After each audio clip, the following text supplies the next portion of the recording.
Hello बच्चों, let's see the question. The question says that two identical conducting balls having positive charge Q1 and Q2 are separated by a distance r.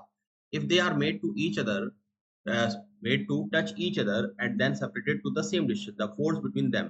तो बेटा यहाँ पर क्या two identical charges थे, that is a Q1 and Q2 और इनके बीच का जो सेपरेशन था that is equal to r के इक्वल था. तो इनके बिटवीन का जो बेटा फोर्स होगा यानी कि F is equal to K Q1 Q2 by R square. ठीक है, दैट मीन्स यहाँ पर जो रिजल्ट आएगा बेटा वो क्या हो जाएगा एफ इज इक्वल टू यानी कि जो एफ होगा, ठीक है, वो किसके प्रोपोर्शन होगा जाके, that will be proportional to product of charges. ठीक है, that is the product of charges यानी कि Q1. That is equation number. अब कह रहा है कि दोनों को क्या कर दिया गया, टच कर दिया गया. अब दोनों पर बेटा क्या आ गया होगा, सेम चार्ज यानी कि Q डैश की जो वैल्यू होगी बेटा वो किसके इक्वल होगी, that is equal two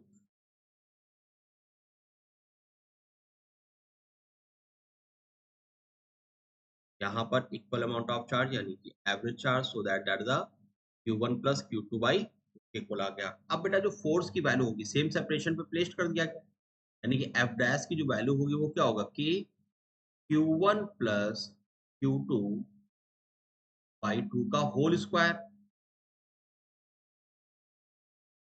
upon the 4r square. तो यहाँ पर बेटा अब देखिए k Q1 plus Q2 upon 4r square. ठीक है, यहाँ पर जो f डैश होगा दैट इज प्रोपोर्शन टू क्या होगा Q1 प्लस Q2 का होल स्क्वायर के डायरेक्टली प्रोपोर्शन हो गया जाके. ठीक है, तो यहाँ पर बेटा बेसिकली क्या हो रहा है, प्रोडक्ट ऑफ चार्ज पे डिपेंड कर रहा है और यहाँ पर एडिशन ऑफ चार्ज के स्क्वायर पे डिपेंड कर रहा है. सपोज दैट अगर हमने Q1 और Q2 की टू वैल्यूज ले ली 10 और 5, दैट इज 10 और 5 क्या हो जाएगा 15 हो जाएगा. बट अगर 10 और 5 को ऐड करके उसका स्क्वायर करेंगे तो बच्चों क्या आ जाएगा, दैट इज 225 आ जाएगा.